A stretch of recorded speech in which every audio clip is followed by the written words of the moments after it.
चलिए फाइनली लेके आ चुका हूं आप सभी के लिए 7 फरवरी परीक्षा प्रश्न पत्र यानी इकोनॉमिक्स का सेम टू सेम यही पेपर आप लोग को इसी तरह के देखने को मिलेंगे। सारे क्वेश्चन मैं यहाँ पे जो लेके आऊँ आप लोग को अच्छी तरह से पूरी तरह से देखना है। बहुत ही डिमांड करते हैं इकोनॉमिक्स के बारे में, तो अभी आपको पढ़ना वही है जो आपको परीक्षा में आएगा। यहाँ पे 100 ऑब्जेक्टिव कवर करेंगे जो कि पूरी तरह से वायरल प्रश्न है। तो अच्छी तरह से इस वीडियो को ध्यान से आप लोग देखिए, एक एक क्वेश्चन को आप लोग को नोट कर लेना है और अच्छी तरह से पूरे वीडियो को आप लोग को ध्यान से देखना है। ठीक है, इस वीडियो को आप लोग को लाइक करना है, अपने सभी फ्रेंड के साथ शेयर करना ताकि सब तक ये वीडियो पहुंच सके एग्जाम से पहले। ठीक है, तो स्टार्ट करते हैं। इससे पहले आप बताते हैं चैनल पे अगर न्यू है चैनल को सब्सक्राइब कर लेंगे और साथ ही साथ नोटिफिकेशन बेल को आप लोग को ऑन कर लेना। ठीक है, ताकि आपको समय पे हर एक वीडियो का नोटिफिकेशन मिलते रहे, क्योंकि यहाँ पे आपको वायरल प्रश्न सबसे पहले आपको मिलता है। ठीक है, तो फर्स्ट क्वेश्चन आपके स्क्रीन पर अगर समष्टि अर्थशास्त्र के अभिकर्ता क्या करने का प्रयास करते हैं, तो देखो इस क्वेश्चन का जो आंसर क्या होगा तो बोलेंगे सर जनता के कल्याण को अधिकतम करने का। ऑप्शन नंबर बी हो जाएगा। ठीक है, तो ऑप्शन नंबर बी बिल्कुल इस क्वेश्चन का करेक्ट याद रखिएगा। क्वेश्चन नंबर दूसरा देखो क्या पूछ रहा है, हम लोग थोड़ा तेजी से कवर करेंगे, 100 क्वेश्चन कवर करना है, टाइम ज्यादा वेस्ट नहीं करेंगे। बस आप लोग को इसको अगर ज्यादा स्पीड लगा तो स्पीड घटा लीजिए, या फिर इसको वीडियो को रोक कर आप लोग क्वेश्चन को देख सकते हैं। ठीक है, क्वेश्चन दूसरा देखिए क्या पूछ रखा आप लोग को, economic consequence of the peace किसके द्वारा जो है लिखी गई है। तो देखो इस क्वेश्चन का जो आंसर बोलेंगे तो जॉन मोनार्ड किन्स के द्वारा। ऑप्शन नंबर ए इस क्वेश्चन का बिल्कुल करेक्ट आंसर होगा। क्वेश्चन नंबर 3 को देखिए पूछ रखा हम लोग को, अर्थशास्त्र में उत्पादन के संसाधनों का स्वामित्व किस क्षेत्र के पास होता है, तो बोलेंगे सर पारिवारिक क्षेत्र के पास होता है। तो ऑप्शन डी हो जाएगा। इस क्वेश्चन में क्या होगा, ऑप्शन नंबर डी पारिवारिक क्षेत्र है। क्वेश्चन 4 को क्या पूछ रखा है, सबसे पहले माइक्रो शब्द का प्रयोग करने वाले कौन है, तो सबसे पहले जो माइक्रो शब्द का प्रयोग किया वो किया आपका रैगनर फ्रिश। ऑप्शन नंबर यहाँ पे डी हो जाएगा। इस क्वेश्चन का क्या होगा, रैगनर फ्रिश। क्वेश्चन देखो 5 में क्वेश्चन पूछ रखा हम लोग को, निम्नलिखित में कौन सी आर्थिक क्रियाएं अर्थशास्त्र की अध्ययन सामग्री के अंतर्गत सम्मिलित की जाती है, तो बोलेंगे इस क्वेश्चन का आंसर हो जाएगा आपका असीमित अवस्थाओं से जुड़ी आर्थिक क्रियाएं और सीमित साधनों से जुड़ी आर्थिक क्रियाएं, यानी ऑप्शन सी बोलेंगे, ए और बी दोनों हो जाएगा। ठीक है, ऑप्शन नंबर सी बिल्कुल करेक्ट आंसर होगा। क्वेश्चन 6 को देखिए क्या पूछ रखा, निम्न में कौन अर्थव्यवस्था की केंद्रीय समस्या नहीं है, तो बोलेंगे सर इसका जो आंसर होगा आपका विदेश व्यापारी जो कैसे बनाए, ये अर्थव्यवस्था की केंद्र समस्या नहीं है। ऑप्शन बी हो जाएगा। और याद रखिएगा ये सारे जो क्या उत्पादन है, किस विधि से उत्पादन हो रहा है, किस लिए उत्पादन हो रहा है, ये सब जो केंद्रीय समस्या है, तो ये भी चीज आप लोग याद रखिएगा।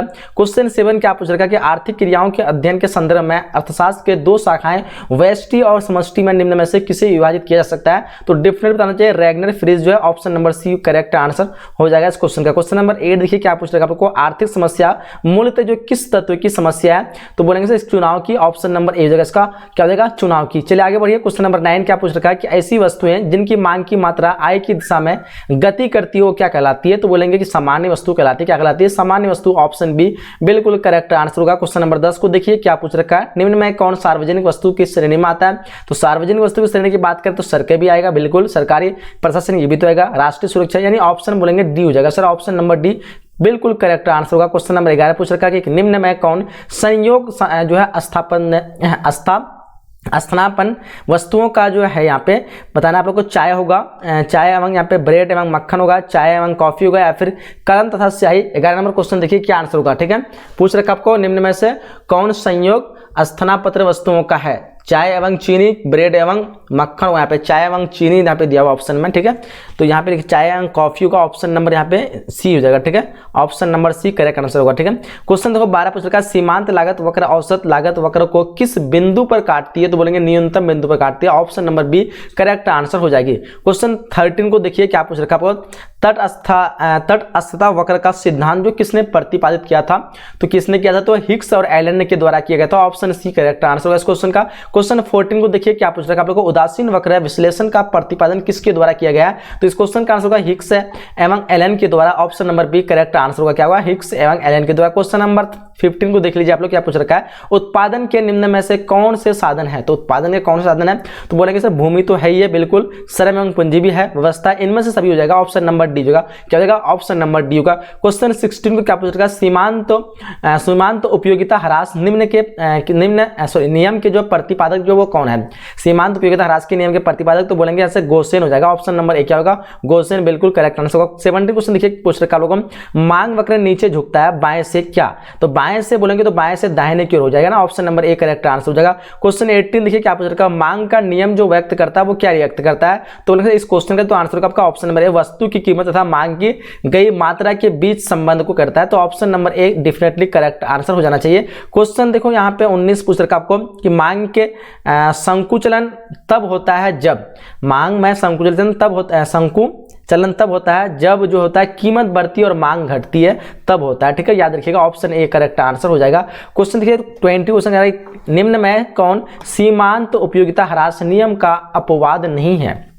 तो सीमांत उपयोगिता ह्रास का जो होगा रोटी तथा दूध हो जाएगा आपका option number D correct answer, याद रखिएगा। क्वेश्चन 21 पूछ रखा है, जब सीमांत उपयोगिता ऋणात्मक होती है तब कुल उपयोगिता क्या होती है? घटने लगती है, ऑप्शन बी करेक्ट आंसर होगा, क्या होगा? घटने लगती है। देखिए 22 क्वेश्चन पूछ रखा है आपको, कीमत तथा बजट रेखा जो रेखा की ढाल जो होती है वो किस तरह की होती है? P minus P X by P Y minus P Y, तो बोलेंगे P X by P Y हो जाएगा आपका option number A should be the correct answer हो जाएगा। क्वेश्चन नंबर 23 देखिए क्या पूछ रखा आपको, एक क्या कहते हैं, एक ऋजु रेखी मांग वक्र के मध्य बिंदु पर मांग की जो लोच होती है वो क्या होती है? तो बोलेंगे सर इस क्वेश्चन का तो आंसर बी हो जाएगा, क्या हो जाएगा? ऑप्शन नंबर बी इकाई होगी, क्या होगा? ऑप्शन नंबर बी हो जाएगा। क्वेश्चन 24 देखो क्या पूछ रखा आपको कि पूंजी कि सामान्य क्षमता का उत्पादन प्रतिशत जो आय होती है वो क्या होती है? तो बोलेंगे प्रतिशत आय बटे लागत होती है, option number A correct answer हो जाएगी। नेक्स्ट क्वेश्चन तो क्या पूछ रखा है, जब औसत उत्पाद एपी अधिकतम होती है तब सीमांत उत्पादक एमपी क्या होती है? तो बोलेंगे सर इसका तो जो आंसर हो जाएगा आपका डेल्टा क्यू बटे डेल्टा पी बाई क्यू, तो P by P option number ए हो जाएगा। ठीक है, option number A correct answer होगा। क्वेश्चन 26 देखिए क्या पूछ रखा आपको, पूंजीगत वस्तुओं के उत्पादन में विस्तार में वृद्धि जो होगी वो क्या होगी? तो बोलेंगे सर इसमें तो यहाँ पे अर्थव्यवस्था की उत्पादन की क्षमता बिल्कुल होगी, उत्पादन की वस्तुओं में बिल्कुल होगी, आयम भी होगी, तो ऑप्शन डी बोलेंगे बिल्कुल करेक्ट आंसर। ठीक है, क्वेश्चन 27 पूछ रखा, उत्पाद संभावना वक्र का आकार जो होता है वो कैसा होता है? तो कैसा होता है? तो मूल बिंदु की ओर नहीं होता ये, हाँ ना तो दर, ऑप्शन नंबर बी होगा, ना तो दर, ऑप्शन नंबर बी करेक्ट याद होगा। 28 देखिए क्वेश्चन क्या पूछ रखा है, निम्न में कौन स्थिर लागत नहीं है? ऋण पर ब्याज नहीं, कच्चे माल की लागत बिल्कुल, ऑप्शन बी हो जाएगा। इस क्वेश्चन का आंसर क्या होगा? कच्चे माल की लागत। 29 देखिए पूछ रहा आप लोगों को, ह्रासमान प्रतिफल नियम का संचालन के मुख्य कारण जो वो क्या है? तो डेफिनेटली बोलेंगे सर सीमांत साधन बिल्कुल करेक्ट आंसर है। साधनों का अपूर्ण प्रतिस्थापना होना, यस ये भी सही है। तो ऑप्शन नंबर यहाँ पे ए और बी दोनों दिया हुआ, तो ऑप्शन हम लोग यहाँ पे सी मारेंगे, क्या मारेंगे? ऑप्शन सी और मारेंगे। चलिए 30 क्वेश्चन चला कि कोई उत्पादक या फर्म उत्पादन के साधनों जैसे भूमि, श्रम, पूंजी एवं कच्चे माल आदि का प्रयोग करते हुए अपना उत्पादन करती है, तो इस प्रक्रिया को हम लोग क्या कह सकते हैं? तो बोलेंगे सर उत्पादन प्रक्रिया कहेंगे, क्या कहेंगे? उत्पादन प्रक्रिया, ऑप्शन ए हो जाएगा इस क्वेश्चन का। 30 क्वेश्चन उत्पत्ति ह्रास नियम जो लागू होने का मुख्य कारण जो कौन सा है? तो उत्पत्ति ह्रास जो है नियम हो जाएगा साधनों का सीमितता, बिल्कुल, साधनों का अपूर्ण स्थानपन्न होना, यस ऑप्शन यहाँ पे सी हो जाएगा, ए और बी दोनों बिल्कुल करेक्ट आंसर होगा। चलिए 32 देखिए क्या पूछ रखा है, परिवर्तनशील अनुपातों का नियम जो संबंधित है वो किससे है? तो बोलेंगे सर इसका तो आंसर होगा आपका अल्पकाल से, ऑप्शन नंबर सी हो जाएगा। ठीक है, क्वेश्चन 33 क्या पूछ रहा है, निम्न में कौन उत्पादन फलन को व्यक्त करता है? तो उत्पादन फलन को जो व्यक्त करता है Q बराबर FC, तो option number B correct answer हो जाएगी। क्वेश्चन पूछ रहा है पूर्ति लोच की माप निम्न में से किस सूत्र से ज्ञात की जाती है? तो बोलेंगे सर यहाँ पे delta Q by S into P by delta P, option number यहाँ पे ए करेक्ट आंसर हो जाएगी। ठीक है, ऑप्शन नंबर ए। क्वेश्चन 35 क्या पूछ रहा है आपको, एकाधिकार फर्म के संतुलन की शर्तें जो होती है वो क्या होती है? तो इसका जो आंसर होगा आपका क्या हो जाएगा? ऑप्शन नंबर यहाँ पे बी बोलेंगे सर, सीमांत आय सीमांत लागत, सीमांत आय बराबर सीमांत लागत, ऑप्शन नंबर बी हो जाएगा।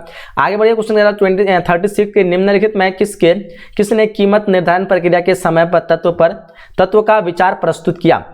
तो बोलेंगे इस क्वेश्चन का जो आंसर होगा आपका मार्शल हो जाएगा, ऑप्शन नंबर सी जो क्या होगा? मार्शल। 37 क्वेश्चन देखिए क्या कर रहा है हमको, एक पूर्ण प्रतियोगिता फर्म को निम्नलिखित का सामना करना पड़ रहा है। तो देखो यहाँ पे क्या हो जाएगा, एक पूर्ण प्रतियोगिता फर्म को निम्नलिखित का सामना करना पड़ रहा है, तो हो जाएगा आपका उपयुक्त सभी हो जाना चाहिए ना, क्या बोलते हैं आप लोग? ऑप्शन नंबर डी होगा। क्वेश्चन बाजार शब्द का सही जो अर्थ होता है क्या होता है? तो बोलेंगे सर कई माध्यम, स्थान, टेलीफोन, इंटरनेट जिसके द्वारा वस्तु का जो क्रय जो है और विक्रय हो, यानी खरीदारी और बेची जा सके। ठीक है, उसी को हम क्या कहेंगे? बाजार कहेंगे, चाहे वो ऑनलाइन हो ऑफलाइन हो किसी भी तरह से हो सकता है। तो डेफिनेटली बहुत ईजी क्वेश्चन पता हो सभी को। 39 क्वेश्चन क्या पूछ रहा है लोग, किस बाजार में उपभोक्ता को उत्पादन की अल्प मात्रा प्राप्त होती है और प्रत्येक इकाई के लिए अधिक कीमत अदा करनी पड़ती है?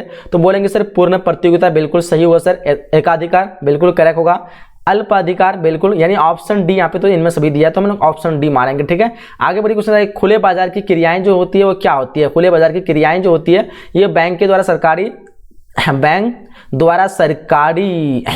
द्वारा सरकारी बाइस की खरीद, बिल्कुल सही है, बैंक द्वारा सरकारी बांस की विक्रय, ये भी सही है। केंद्रीय बैंक द्वारा व्यावसायिक बैंक का ऋण प्रदान करना, ये तो गलत हो जाएगा। क्या बोलते हो आप लोग? ए और बी दोनों हो जाना चाहिए। ऑप्शन नंबर यहाँ पे डी होगा, ए और बी दोनों। ठीक है, ऑप्शन नंबर बी। क्वेश्चन लगा मतलब अस्थायी पूंजी का उपभोग जो है वो क्या है? अस्थायी पूंजी का उपभोग क्या है? तो बोलेंगे सर इसका तो आंसर होगा मिसावट। क्या बोलते हो? 41 नंबर क्वेश्चन का आंसर करेंगे। क्या आंसर होगा 41 नंबर क्वेश्चन का? फटाफट से बताएंगे आप लोग। चलिए, यहाँ पे जो है मिस टाइपिंग हो गया होगा मेरे ख्याल से, मिसावट नहीं होगा, घिसावट होना चाहिए। क्या बोलते हो? 41 नंबर क्वेश्चन का घिसावट होगा। ठीक है, चलो घिसावट यहाँ पे होना चाहिए और ऑप्शन बी होगा। क्वेश्चन का हम लोग एक अधिकार बाजार जो है किसे दर्शाता है? एक अधिकार बाजार जो किससे दर्शाता है? तो बोलेंगे से ये तो बाजार प्रवृत्ति को दर्शाता है। ऑप्शन नंबर सी हो, क्या होगा? ऑप्शन नंबर सी। क्वेश्चन 43 पर पूछ रखा हमको, जिस बाजार में स्वतंत्र प्रवेश था क्या कहते हैं बहिर्गमन हो, उसका नाम बताना आप लोग को। तो बोलेंगे पूर्ति प्रतियोगिता बाजार। ऑप्शन नंबर सी हो जाएगा। ठीक है, चलिए क्वेश्चन 44 का पूछ रहा है कि पूर्ण प्रतियोगिता में क्या स्थिर रहता है? तो इस क्वेश्चन का जो आंसर होगा आपका ऑप्शन नंबर सी होगा, ए आर तथा M R. Option number C correct answer होगा। क्वेश्चन 45 पूछा संतुलन कीमत के निर्धारक घटक निम्नलिखित में कौन है? तो बोलेंगे इस क्वेश्चन का तो आंसर होगा आपका ऑप्शन नंबर सी हो जाएगा, ए और बी दोनों। Option number C correct answer हो जाएगी। क्वेश्चन पूछ रहा है कि स्थिर जो है आगत किस काल में स्थिर है? स्थिर आगत नहीं होगा, स्थिर लागत होगा। 46 नंबर क्वेश्चन का। क्या बोलते हो आप लोग? स्थिर आगत ही होना चाहिए, लागत नहीं, आगत ही होगा। यहाँ पे हो जाएगा आपका अल्पकाल में। ऑप्शन नंबर ए हो जाएगा। ठीक है, आगे बढ़िए। क्वेश्चन पूछ रहा हूँ सामान्य लाभ के संदर्भ में कौन सा कथन जो है सही है? तो 47 नंबर क्वेश्चन देखिए, इस क्वेश्चन का आंसर होगा क्या होगा? यह फर्मों का न्यूनतम अपेक्षित लाभ है। ऑप्शन नंबर एक करेक्ट आंसर होगा। क्वेश्चन 48 देखिए, कह उत्पादन अधिमान वक्र जो है चित्र दोनों अक्षों पर क्या दर्शा जाता है? 48 नंबर क्वेश्चन का क्या आंसर होगा? उत्पादन अधिमान वक्र जो चिन्ह जो होता है वो क्या दर्शाता है? तो बोलेंगे इसे संतुष्ट दर्शाता है। ऑप्शन सी हो जाएगा। ठीक है, क्वेश्चन आगे पूर्ण प्रतियोगिता में डैश क्या होता है? मतलब पूर्ण प्रतियोगिता में क्या होता है? देखो 49 नंबर क्वेश्चन आपको पूछ रखा है। तो यहाँ पे जो आंसर हो जाएगा आपका ऑप्शन नंबर यहाँ पे ए जो ए आर बराबर एम आर होता है। ऑप्शन नंबर ए। आगे बढ़िए क्वेश्चन आगे, निम्न में से कौन सही है संबंध है? तो 50 नंबर क्वेश्चन देखिए, इस क्वेश्चन का आंसर होगा आपका सीमांत आगम बराबर औसत आगम। बिल्कुल करेक्ट आंसर हो जाएगी। चलिए क्वेश्चन पूछ रहा हम लोग को कि अंतरण जो है अंतरण गुणक का जो मान जो होता है वो क्या होता है? तो 51 नंबर क्वेश्चन देखिए, इस क्वेश्चन का जो आंसर होगा आपका c/1 - c। ऑप्शन नंबर एक करेक्ट आंसर हो जाएगा। चलिए 52 क्वेश्चन बताइए, रोजगार सिद्धांत का जो संबंध है वो किससे है? तो समष्टि अर्थशास्त्र से। ऑप्शन नंबर सी हो जाएगा। ठीक है, क्वेश्चन 53 देखिए, समष्टि अर्थशास्त्र का अध्ययन जो करता है वो कौन करता है? तो बोलेंगे सर इसका जो आंसर होगा क्या हो जाएगा? अर्थशास्त्र की यौगिक चारों को। बिल्कुल सही है। संपूर्ण अर्थशास्त्र से संबंधित समस्या बिल्कुल सही है। ऑप्शन डी मानेंगे। ऑप्शन नंबर डी यहाँ पे इनमें से सभी करेक्ट आंसर होगा। करें कि पूर्ति जो है स्वयं मांग का सृजन करती है। यह कथन किस का मतलब कंचन है? कथन किसका कंचन है? तो क्या हो जाएगा 54 क्वेश्चन का आंसर? ऑप्शन यहाँ पे क्या हो जाएगा? जेबीसी होना चाहिए। ऑप्शन नंबर यहाँ पे डी हो जाएगा। चलिए आगे बढ़िए क्वेश्चन हमको कि कौन के अर्थव्यवस्था में न्यून योग होना चाहिए, न्यून मोग होगा? 55 नंबर क्वेश्चन देखिए, तो क्या आंसर होगा बताइए? न्यून योग नहीं, यहाँ पे मांग होना चाहिए। क्या बोलते हैं आप लोग? न्यून मांग होगा। ठीक है, यहाँ पे कुछ मिस टाइपिंग हो गया, तो यहाँ पे मांग होना चाहिए।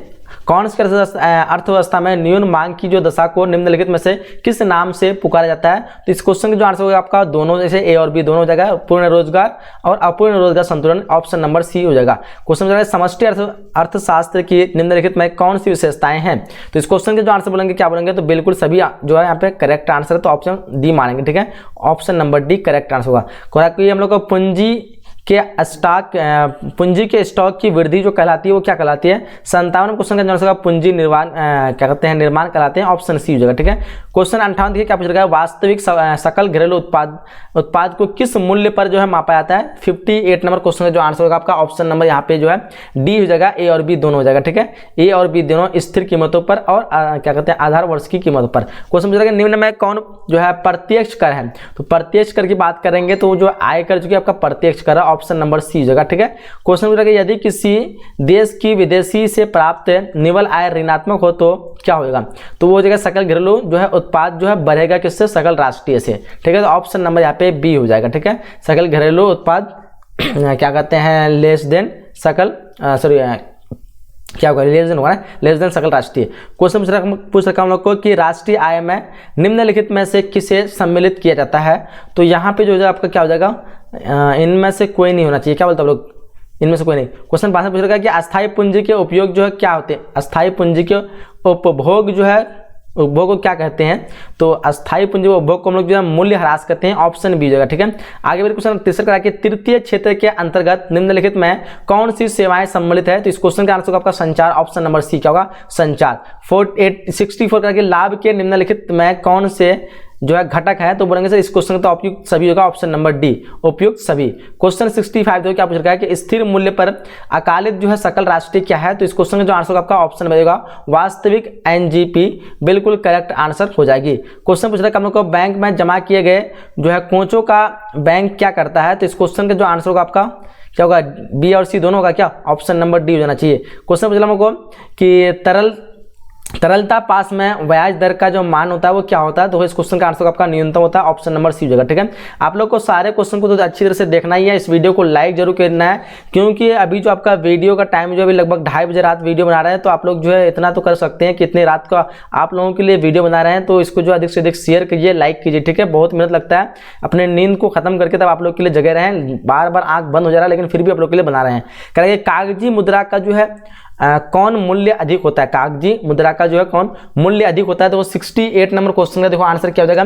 तो बोलेंगे सर इस क्वेश्चन का तो आंसर आपका अंकित मूल्य हो जाएगा, ऑप्शन नंबर ए हो जाएगा। क्वेश्चन करा के मुद्रा का जो कार्य जो है, मुद्रा का कार्य है, देखो यहाँ पे 69 नंबर क्वेश्चन पूछ रखा आपको, मुद्रा का क्या होगा? मुद्रा का कार्य होगा ना, यहाँ पे कुछ रेमिस टाइप हो गया, मुद्रा का कार्य हो जाएगा, तो आपका इनमें से सभी हो जाएगा। ठीक है, मूल्य का संचयन, विनिमय का माध्यम, मूल्य का मापन, option D should be the correct answer. कह रहा है कि भारत में बैंकिंग क्षेत्र के सुधार से जुड़ा जो है वो क्या है? 70 नंबर क्वेश्चन का जो आंसर आपका बोलेंगे सर डी हो जाएगा, यहाँ पे केवल ए और बी। ठीक है, ऑप्शन नंबर डी हो जाएगा। आगे बढ़ते क्वेश्चन का नाम को स्टेट बैंक ऑफ इंडिया का पहला नाम जो क्या था? तो इसका नाम हो जाएगा आपका इंपीरियल बैंक, ऑप्शन नंबर ए क्या होगा? ऑप्शन नंबर ए डेफिनेटली सबको बताना चाहिए। क्वेश्चन 72 क्या पूछ रहा है कि निम्न में कौन शाख जो नियंत्रण की जो है गुणात्मक विधि है? तो बोलेंगे सर बैंक के नगद कैश अनुदान में परिवर्तन, option number D correct answer हो जाएगी। ठीक है, आगे बढ़िए क्वेश्चन करके भारत का केंद्रीय बैंक जो क्या है? तो भारत का केंद्रीय बैंक जो भारतीय रिजर्व बैंक है, ऑप्शन नंबर बी हो जाएगा, भारतीय रिजर्व बैंक। क्वेश्चन पूछा हमको मुद्रा की पूर्ति से हमारा जो है आशय है वो क्या है? तो मुद्रा की पूर्ति से हमारा जो आशय है वो हो जाएगा आपका इनमें सभी, ऑप्शन नंबर डी हो जाएगा। ठीक है, क्वेश्चन 75 तो क्या पूछ रखा हम लोग को?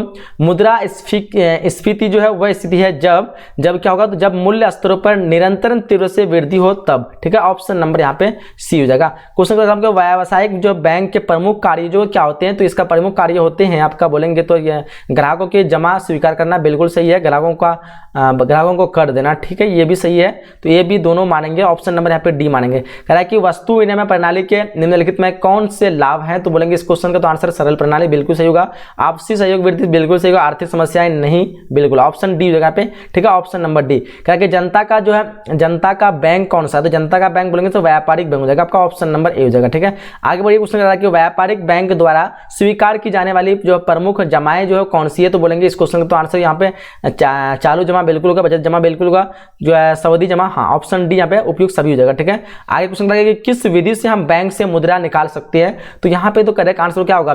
तो यहाँ पे एटीएम के द्वारा तो बैंक से नहीं जा सकते, तो मशीन से आते हैं, आहरण पत्र के द्वारा भी नहीं, चेक के द्वारा, सॉरी किस विधि द्वारा मतलब बैंक से, अच्छा बैंक का पैसा निकाल सकते हैं अपना, यहाँ पे एटीएम के द्वारा भी हो जाएगा, क्योंकि एटीएम से आपका बैंक का ही पैसा निकलता है, किसी और का थोड़ा निकलता है। आहरण पत्र के द्वारा, ठीक है, चेक के द्वारा, तीनों के द्वारा हम जो पैसा निकाल सकते हैं, तो इनमें से सभी मानेंगे। ठीक है, इनमें से सभी। क्वेश्चन पूछ रहा है केंद्रीय बैंक के निम्नलिखित में कौन से कार्य हैं? तो केंद्रीय बैंक के निम्नलिखित में कार्य जो हो जाएगा आपका क्या हो जाएगा? नोट निर्गमन का अधिकार बिल्कुल सही है, सरकार का बैंकर बिल्कुल सही है, विदेशी कैशों का संरक्षण बिल्कुल सही है, बोलेंगे ऑप्शन डी हो जाएगा sir, option number D correct answer होगा। कह रहा है कि मुद्रिक नीति का संबंध जो किससे? तो मुद्रिक नीति का सार्वजनिक व्यवसाय से बिल्कुल, करों से बिल्कुल नहीं होगा, ठीक है, सब गलत है, सार्वजनिक ऋण से गलत है, यहाँ पे खुले बाजार की क्रियाएं से हो जाएगा, ऑप्शन नंबर डी होगा, क्या होगा? खुले बाजार की क्रियाएं।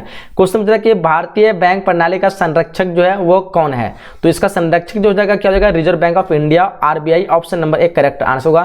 क्वेश्चन 84 के उत्पादनों में वृद्धि के साथ जो है लागत एवं कुल स्थिर की जो लागत का अंतर होता है उसको क्या कहते हैं? तो उसको बढ़ता है, ठीक है, option number A correct answer होगा। क्वेश्चन पूछ रहा है कि यदि MPC बराबर 0.5 तो गुणांक के होगा तो क्या होगा?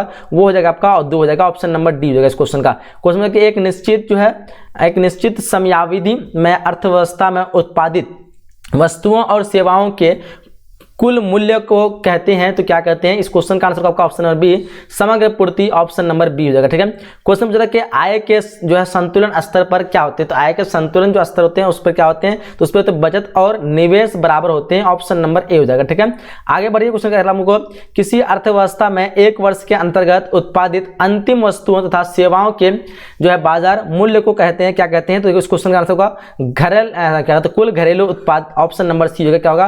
कुल घरेलू उत्पाद।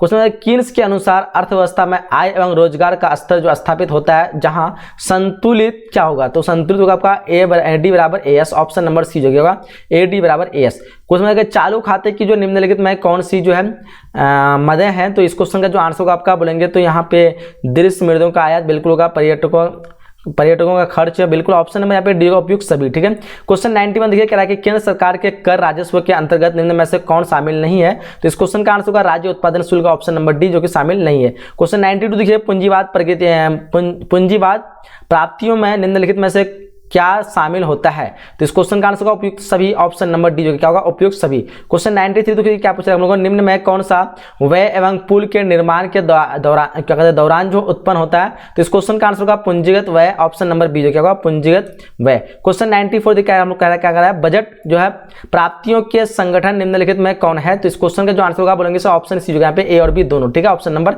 सी हो जाएगा। क्वेश्चन 95 क्या पूछ रहा है हम लोग, प्रत्यक्ष कर के अंतर्गत निम्नलिखित में कौन शामिल है, तो इस क्वेश्चन का आंसर आपका यहाँ पे जो है आयकर हो जाएगा और उपहार कर हो जाएगा, मतलब ए और बी मतलब दोनों हो जाएगा, ऑप्शन नंबर सी हो जाएगा। ठीक है, क्वेश्चन 96 क्या कहेगा हम लोग को, बजट की अवधि क्या होती है, तो बजट की अवधि होती है आपका वार्षिक होती है, ऑप्शन नंबर ए हो जाएगा। ठीक है, आगे 97 क्वेश्चन कह रहा है हम लोग को, निम्नलिखित कथनों में कौन सा जो है सही है, तो यहाँ पे कुल व्यय को कुल प्राप्ति का अंतर राजकोषीय घाटा होता है, ऑप्शन ए ही बिल्कुल करेक्ट आंसर हो जाएगा। ठीक है, चलिए क्वेश्चन बता कि भारत में संसद बजट को सामान्य स्वीकृति दे देती है, तो क्या हो जाएगा, ये हो जाएगा आपका 31 मार्च दे देती है, ऑप्शन नंबर डी हो जाएगा। ठीक है, 99 क्वेश्चन देखिए कह रहा है हम लोग को, भुगतान शेष की संरचना में कौन सा खाता जो शामिल होता है, तो आंसर का क्या हो जाएगा, चालू खाता बिल्कुल सही है, शामिल होता है पूंजी खाता, ये भी सही होता है, ए और बी दोनों मानेंगे। ठीक है, ऑप्शन नंबर यहाँ पे सी हो जाएगा। ठीक है, चलिए आगे क्वेश्चन हम लोग को कि भुगतान संतुलन में